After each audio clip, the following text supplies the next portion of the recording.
Good morning, everyone. In today's class, we are going to see what is a sparse matrix and how you can represent sparse matrix in the memory in an efficient way by means of a special format known as triplet format.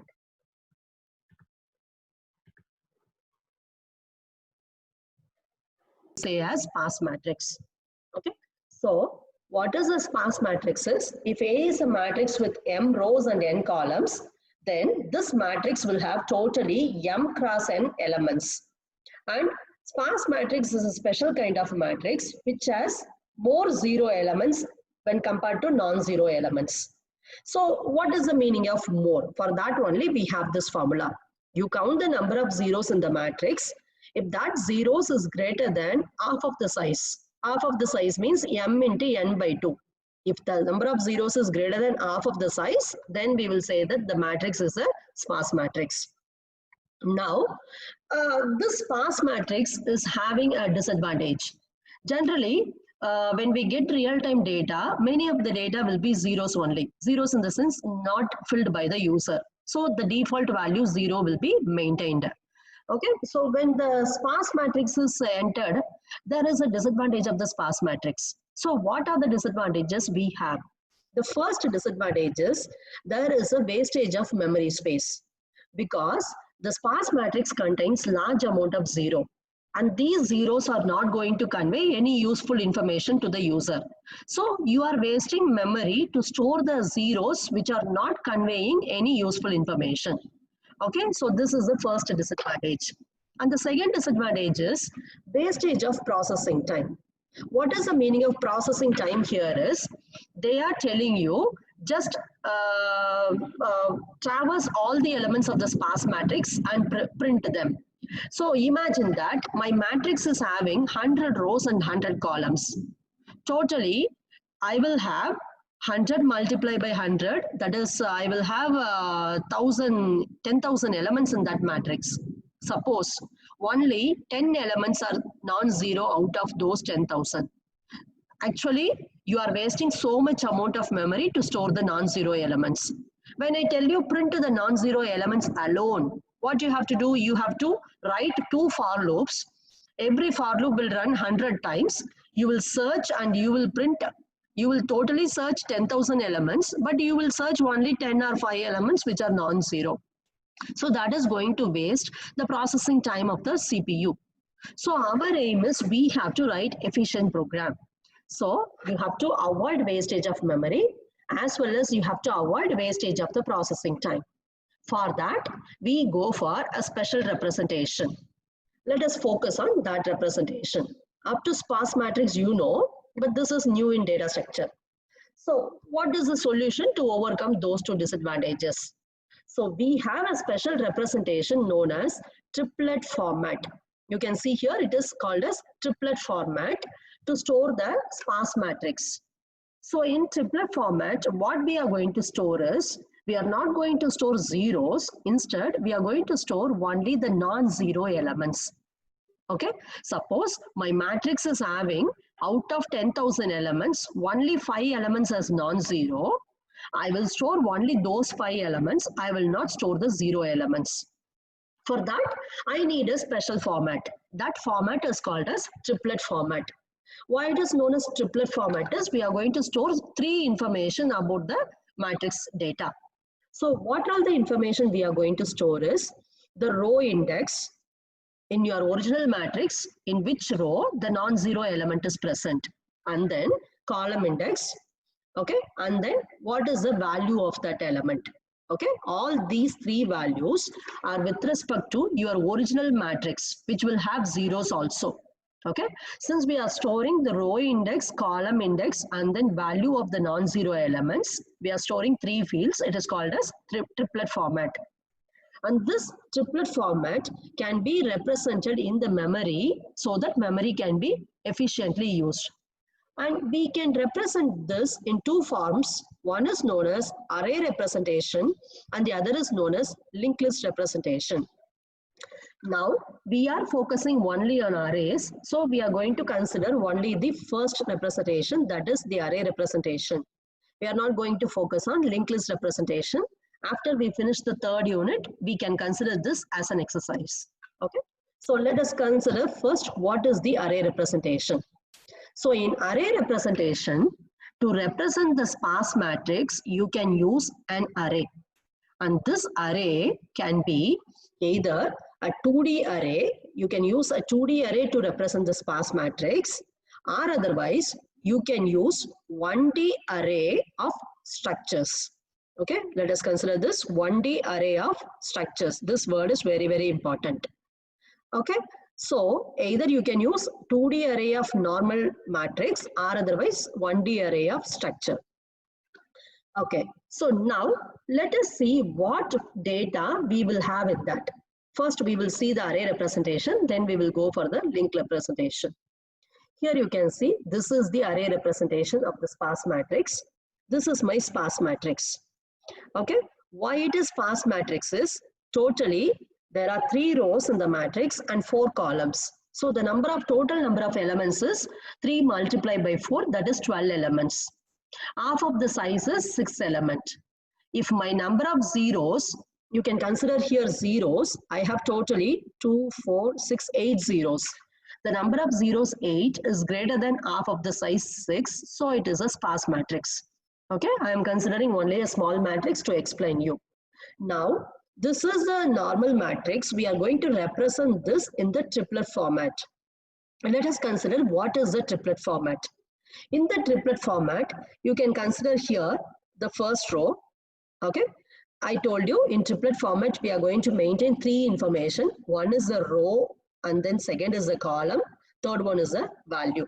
Okay, and then in that, this matrix will have any number of rows. Okay, can anyone tell me by seeing these two, what is the number of rows in this triplet format? How many rows are there in the triplet format? 5. 5. I have totally 5 rows, but here I have only 4 non-zero element. For every non-zero element, I am going to maintain 1 row. Okay, so here there are totally 4 non-zero elements. I have 4 rows starting from sparse 1 up to sparse 4 for storing the non-zero elements. But the first row is a special row. Okay, in this, what we are going to store is, we are going to store, this is your original matrix. In your original matrix, how many number of rows are there? That will be stored in row, and then how many number of columns are there? That will be stored in column, and how many non-zero values are there? That will be stored in the value field. Okay, now I will repeat one more time. The first row in the sparse matrix representation is a special row. Here, you are not going to store your data.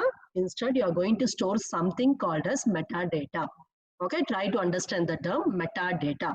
Metadata means data about the data. It is not your actual data, but it is data about your data. So in this, you consider your original matrix. What is the number of rows in that you represent as a first element, and how many columns are there that you represent as a second element. Then how many non-zero values are there? Here I have totally 4 non-zero values that you represent as a third element. Okay, this is a special row. Then the remaining rows, for every non-zero element here, you are going to write 1 row. Let us consider the first non-zero element. It is 1. 1 is present in row 0, column 0. Okay, so I have to represent against row, I have to write 0. Then for column, I have to write 0. Then what is the value? Here value is 1. Okay, now let us consider the second non-zero element. Remember, this also you have to write row by row. Okay, don't write as you like. Okay, you have to follow the syntax. Always we focus only on row major order. Second, you go to the, in the first row, you check whether any non-zero elements are there. So here again, I have another non-zero element, which is at the row index 0 and column index 1. So in row, I am writing 0. In column, I am writing 1. Then the value of the element is 2. So I am writing here 2. Okay. And then in the first row, remaining are zeros only. I am not going to store them. Then I will go to the second row. In the second row, first 2 elements are 0. So don't store anything. The third element is in the column 2. Okay. Column index 2. So row index is 1. So you store 1 as a row index, column index as 2, and value of the element is 3. Okay, then in the second row, I don't have other non-zero elements. So let me go to the next row. The next row index is 2. In the first column, I don't have any element. Second column, I have 4, which is non-zero. So I'm going to store it. So column row index is 2 and column index is 1. Then I'm going to store the value as 4. Okay, this type of representation is called as triplet representation, and we are writing in terms of array representation. Okay, so now are you able to understand this example? Yes, ma'am. Okay, it is simple Yes, only. Now let me tell you, in array representation I told you two ways. Either you can use 2D array to represent the data, or otherwise you can use 1D array of structure. Okay, so now I will tell you what is the difference between these two. Now when you see this one, how here it has some rows and then some columns. Okay, so totally how many rows are there, how many columns are there, can anyone tell me? Actually this I can use as index, and this also I can use as index. Okay, dark brown color are indices, forget that. So here you can see this is my data. There are 5 rows totally and then 3 columns. Okay, you can imagine this as 2D array now.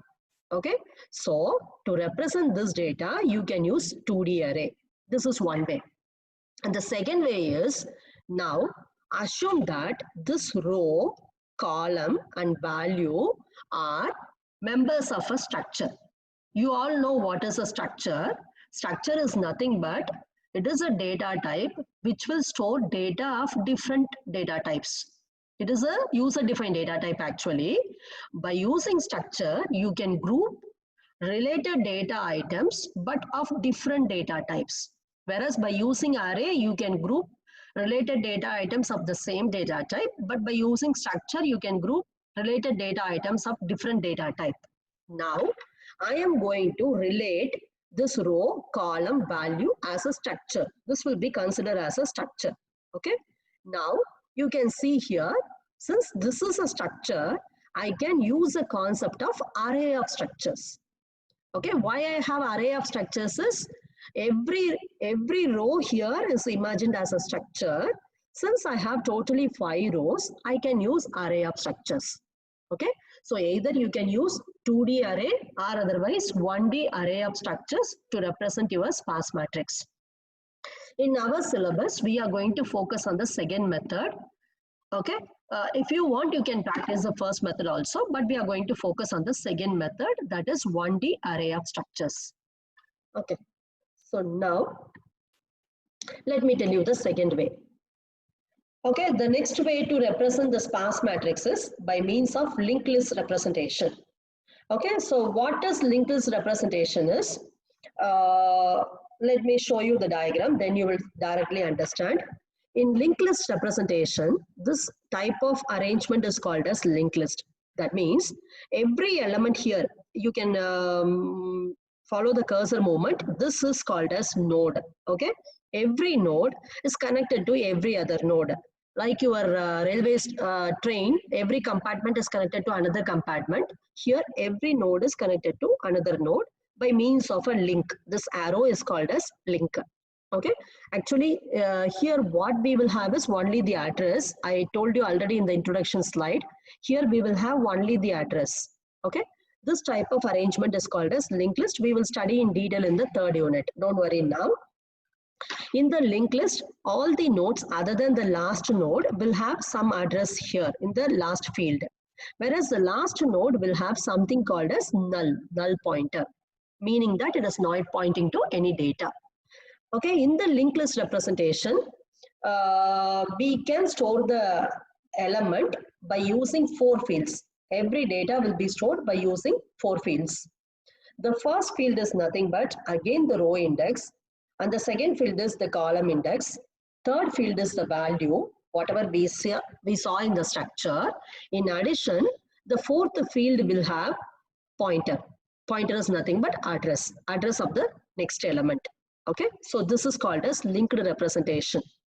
So every node will have row, column, value, address of the next node. It will have 4 data in total. Okay, so similar to the array representation, here also we are going to store the data. So your first data is at row 0, column 2, and it is having the value as 3. So they are storing row 0, column 2, value as 3. Then you will have address of the next node. Okay, we are not going to focus on the linked list representation. Just for you to understand, I have told you. Let us focus only on the array representation. Okay, now this is another exercise to easily understand. Okay, so I want to represent this in the array representation format of the sparse matrix. So in my original matrix, there are totally 5 rows and then 4 columns. So in the first row, I am writing 5 rows and 4 columns. And if I count the total number of zeros, there are totally total number of non-zeros, there are totally 8 non-zero elements. So I am storing 8 as a first row, which is a special row. Then in the second row onwards, I am going to store all the elements one by one.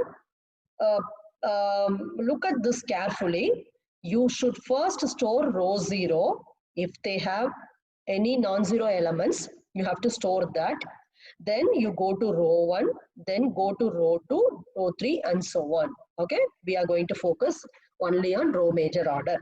Okay, understand this, because next we are going to write transpose program for the matrix. There you have to understand this concept, then only you can write the program. So only one example we will see here, remaining you can do by yourself.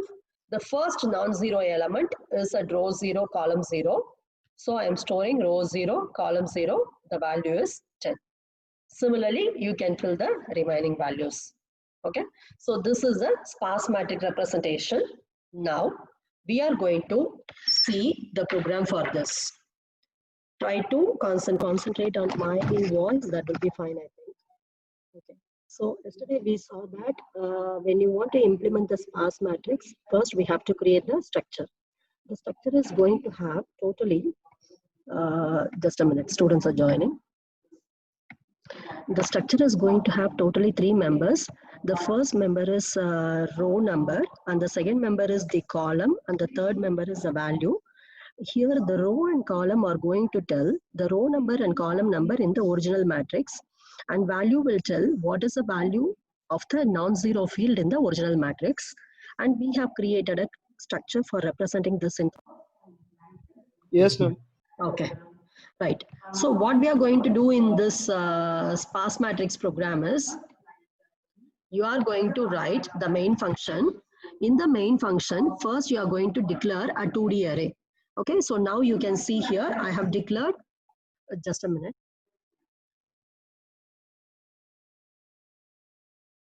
First, I am going to declare a 2D array. So here the size of the 2D array is 10, 10. That means you are going to create maximum array sizes, 10 rows and 10 columns.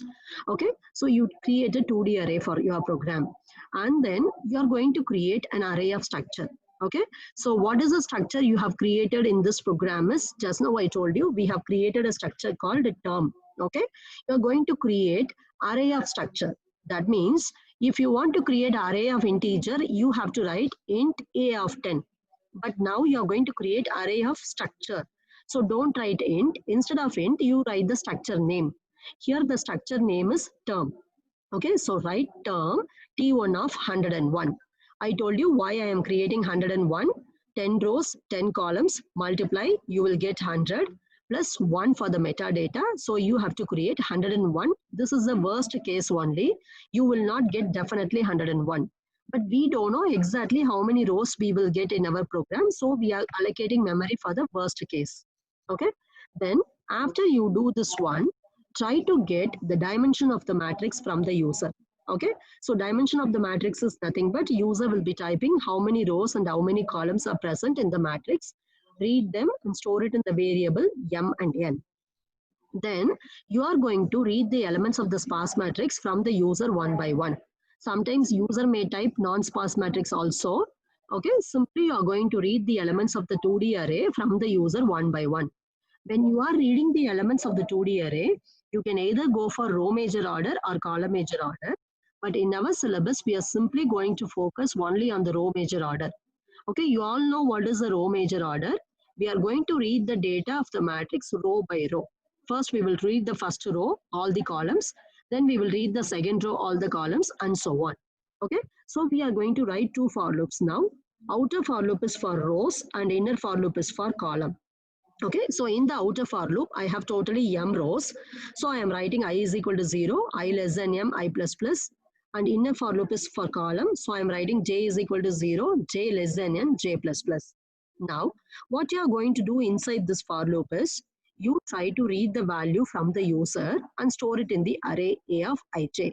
Okay, and once you read the value, check whether it is 0. If it is 0, you have to count the number of zeros.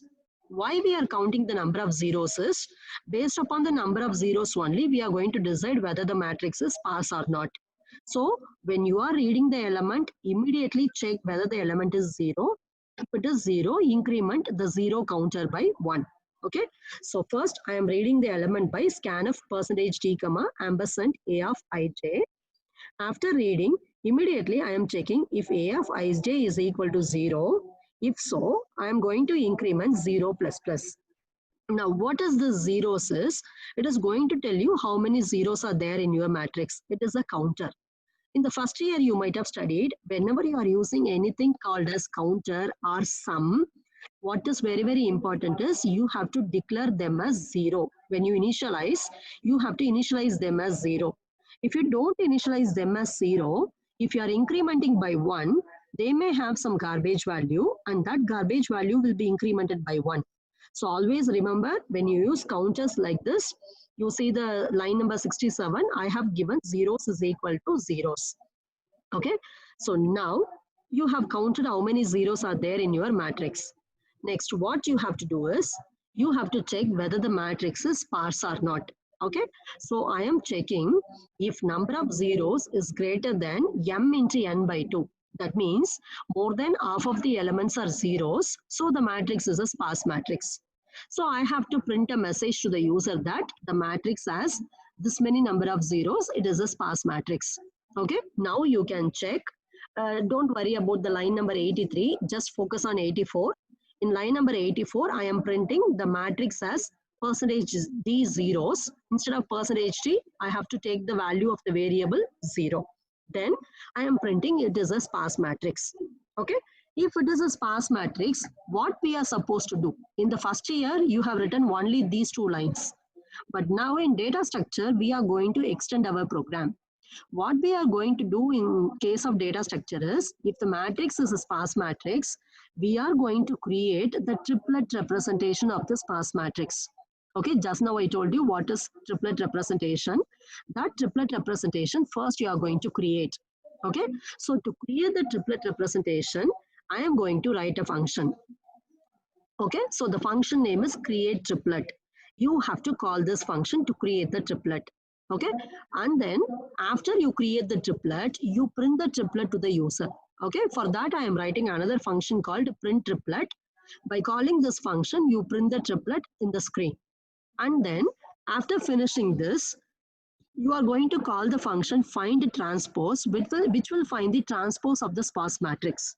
Okay, it will simply find the transpose, it will not print it. So next you call the function print triplet again to print the triplet of the sparse matrix transpose. Okay, so these are the things we are going to do if the matrix is a sparse matrix.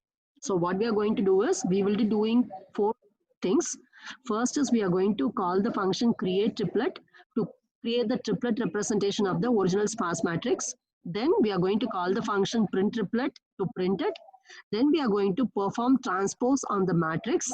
Finally, we are going to print the transposed matrix also. So this will be done if your matrix is a sparse matrix. Suppose if your matrix is not sparse matrix, you are not going to do any operation. You are going to display only message to the user. So in the else part, I am going to write the matrix has this many number of zeros. Then I will print that the given matrix is not a sparse matrix. Okay, so this I am going to write in the else part. Now let us concentrate on our functions. The 4 functions we are using. I will tell you only the arguments of the function. The detailed body of the function, we will see it in the next class. So we are going to use four functions. Three functions actually, but totally we are calling one function two times. So what does this create triplet function is? It will accept the array as the input, that is a 2D array as the input, and then number of array, then the number of rows and number of columns in the original array. Okay, and this function will create the triplet and store the triplet in the array of structure. Okay, so you have to return the array of structure. So that also I am passing as argument. This is regarding the create triplet function. And the next is print triplet function. In print triplet, you have to pass a triplet representation as an argument, okay, which is available in the variable t1. Okay, t1 is nothing but array of structure. Then you have to pass how many entries are there in the triplet format. Okay, can anyone tell me how many entries we will have in the triplet format?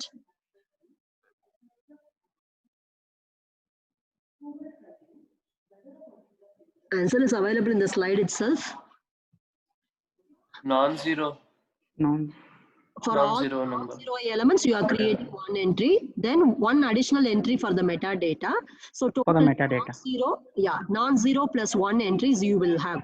But what is this non-zero? How to calculate the non-zero? For that, you consider the line number 83.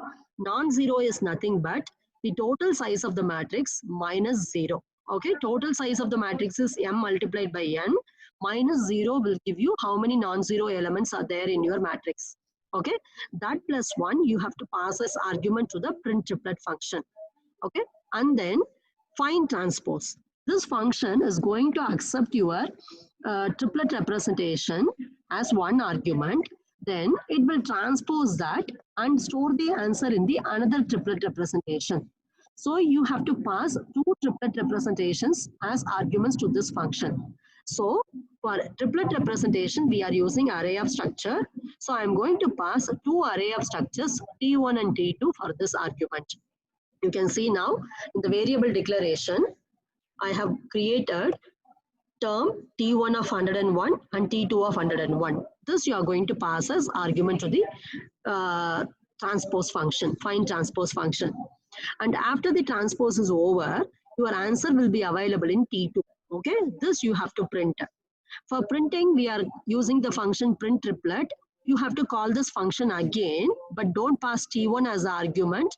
You have to pass T2 as the argument, and then the number of non-zero elements will be again the same only. It will not change. In the transpose, only rows and columns will be exchanged. The number of non-zero elements will remain as such. So you give non-zero plus 1. Okay, so this is the structure of our program. I have shown you only the main program. The program is having totally 100 lines. Around 100 lines are there in the program. Then we will discuss. Okay, so let us see the program now. Yesterday I told you that first you are going to create a structure, and this structure is going to have three members. One for representing the row number, and then second for representing the column index, third for representing what is the value of the data in the sparse matrix. And we have created a type defined structure, which is a user defined data type, and we have given name to this structure as term. So here afterwards, if you want to refer to this particular structure, like how we are declaring integer variable as int a, instead of int, you have to use the name as term. Term is the now data type which is created by the user. Now let us see the program. So first, I told you yesterday that we are going to write three functions. The first function is for creating the triplet format, and the second function is for printing the triplet format, and the third function is for finding the transpose. So we are going to see all the three functions one by one. Remaining main program we finished yesterday itself. So let us see the create triplet function. So what is the use of this create triplet function is, when you are giving a dimensional array, which can be a sparse matrix, and you are giving also the number of rows and number of columns in the array, it is going to create the triplet format. So the triplet format is nothing but if you have n non-zero elements in your sparse matrix, you will have n plus 1 rows in the triplet format. That we are going to create now. Okay, so now just a minute, people are joining, I will admit them. Okay, Now, let us see how to do the triplet format. First, we will recollect it one more time so that you will easily understand. So now, this triplet format I am going to create. In the triplet format, the first row, which is at the index 0, is going to have metadata, which is nothing but what is the total number of rows, total number of columns, and total number of non-zero values in your original matrix. Okay, so that is only the metadata. And the remaining rows are nothing but they will give you information about the non-zero values in your sparse matrix. Okay, so now this format only we are going to create. Now let us go to the program. So in the triplet format, first I'm going to create the metadata. Okay, so what is the metadata is, I'm going to store the metadata in the first row of the array of structure. Okay, so here the array of structure is nothing but T. In T of 0, you are going to store the metadata. So in T of 0 dot row, I am going to store how many number of rows are there in my original matrix. That is nothing but M. Then in T of 0 dot col, I am going to store the number of columns in my original matrix. That is nothing but N. Then in T of 0 dot val, I told you that you have val also. Can anyone tell me what we are going to store in T of 0 dot val? Total number of non-zero. Yeah, total number of non-zero elements. But now we don't know how many total number of non-zero elements are there. So we are going to do that only at the end of the function. So you can see the last line 28. Here only I'm storing total number of non-zero elements that I have to find out. Okay. So first I'm storing only the rows and columns in T of 0 dot row and T of 0 dot col. Now I need to find out the total number of non-zero elements also. Then I have to store the remaining non-zero elements also in the remaining positions of the array of structure. Okay, so now I am going to take all the elements of my sparse matrix one by one, row wise. Okay, so you know that if it is a 2D matrix, we will write two for loops.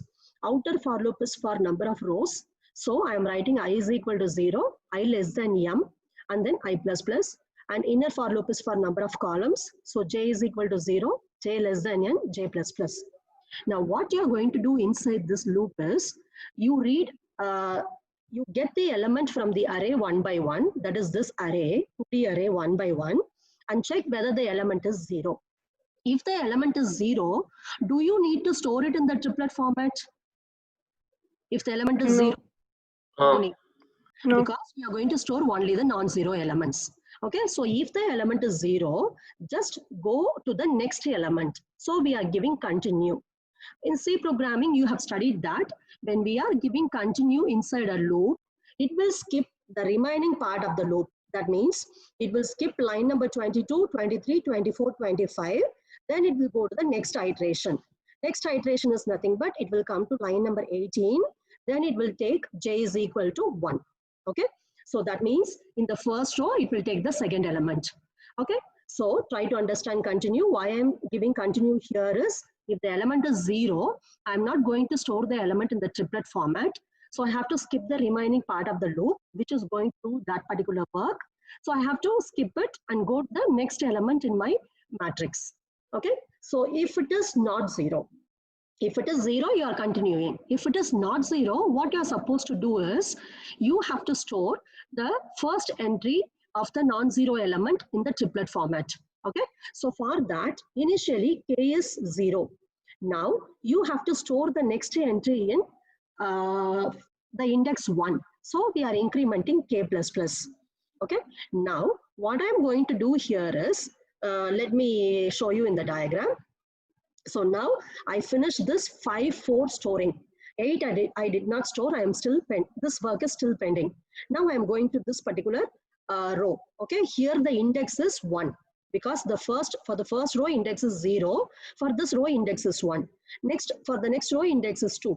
So I have to get these indices now. Okay, for that only I am writing k plus plus. Now after I write k plus plus, now I have to store this information 0, 0, 10. Okay, so that only I'm going to do. So in T of k dot row, I am storing I. I is nothing but the row index. Then in T of k dot col, I am storing j, which is the column index. Then in T of k dot val, I am storing the element itself. The element is available in A of ij. Okay, so this process will be repeated for all the elements of your sparse matrix. Okay, when the for loop is over, your first row metadata will be created. Then how many non-zero elements you have in your sparse matrix, every element will be added in the triplet format array one by one. And when you come outside this looping, that is when you come to line number 28, what you have to do is, so far we did not store the first row number of non-zero values, the last column, that we are going to store. Okay, so here you have counted the number of non-zero values in the variable k, because you started with k is equal to 0, and whenever you find non-zero value, you have incremented k by 1. So now k will give you how many non-zero elements you have in your sparse matrix. So that you can store it in t of 0 dot val as given in line number 28. Okay, and once this is over, once this function is over, can anyone tell me where your triplet data will be available when the function is over?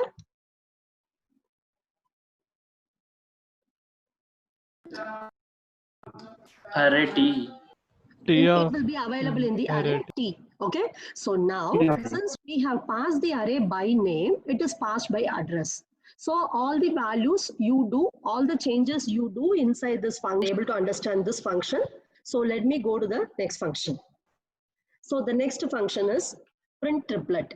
Okay, so what is create triplet is? Create triplet is just creating the triplet and storing in the memory. Whereas in print triplet, you are going to print the triplet format on the screen so that user will be able to see the triplet format. Okay, so we are going to use only the printf statement inside this function so that we can display the information on the screen to the user. Okay, now try to understand the argument you have to pass to this particular function. So the aim of this function is you are going to pass the triplet data as input, and the triplet data is an array only. So we don't know how many rows are there in the array. So that also you have to pass. Okay, so whenever there is an array, we don't know the size of the array. So always you have to pass the array plus number of elements in the array. Okay, so here the triplet data format is available in the array T. Okay, array of structure T that you pass, and then you pass how many non-zero elements, how many entries are there in the array. Okay, let me assume that the number of entries is k. Okay, so I am passing that. Now inside this function, I'm just going to print the triplet format. So I'm going to travel this array one by one, starting from the index 0, then I will be printing the data. So let me tell you what I'm going to print here. So this entire part I'm going to print in this. Okay, so first I am printing the message triplet representation of the sparse matrix. After that, I am going to print the row which is at the index 0 of the array T, then the row which is at the index 1 of array T. Likewise, I will repeat for all the k indices. Okay, so this one I'm going to do. So for k, I is equal to 0, I less than k, I plus plus. So first I am printing t of I dot row, then I am giving some space. So here I am giving slash t. Then I am printing t of I dot call, then I am giving space. So there is a slash t. Then I am printing t of I dot val, then I am giving slash n, so that the next row will be printed in the next line. Okay, so this is a triplet format. Can anyone tell me what is this k value? Yesterday in the class I told you. Let me check how much you understood. What is this k value? What value I have to pass from the main function for this? Number of non-zero elements. Only the number of non-zero elements. +1. T of 0 dot val. Plus Yeah, one. good. So +1. for Number of this non-zero k elements. value, we have to pass number of non-zero elements plus 1. Okay. Yes. Right. Now let us go to the next function. So the next function is I am going to find the transpose of a matrix. First, let us understand what is transpose. Then we will come to this function. Okay. So here you can consider the transpose now. You can see here this part, these two you focus. This is my original matrix, 10, 0, 0, 8. This is the first row. Then I have second row, third row, fourth row, fifth row. When I do the transpose, whatever is a row, that I will put it as column, and whatever is a column, I will put it as row. I'm going to interchange the rows and columns. That is the transpose. So now the first row is 10008. This will now become as the first column, 10008. Just try to see my cursor movement, then you will understand. So the first row is now becoming as first column. Then the second row, 110220 is becoming as a second column. Then the third row, 000 will become as third column, and so on. So this transpose, first we are going to find out. And we are not going to print the transpose like this. Okay. Our aim is, you are going to create again the triplet representation of this transpose matrix. Okay, this is our aim. This is our transpose matrix. Generally, we will do like this only in our normal matrix. But here we are focusing on the triplet representation. So whatever is the transpose of the matrix, that also you have to write it in the triplet format. Okay, but you should do that only with the help of this matrix. Okay, you should not consider your original matrix. The original matrix will not be given to you now. If the original matrix is given, again you can follow the same steps. They will not do that. They will create the sparse matrix representation in the triplet format. That is this particular screen they will give you. They will ask you to find this triplet representation. Okay, so now let us focus. What is this triplet representation? Now, this is your transpose matrix. For this, again, you are going to write the triplet representation. The total number of non-zero elements are again same. They will not be changed. Okay, whereas now here you have 4 rows and 5 columns. In your original matrix, you have 5 rows and 4 columns. But in this transpose, you have 4 rows and 5 columns. So now let us focus on these diagrams. Can anyone tell me how to get the first row of this from this first row?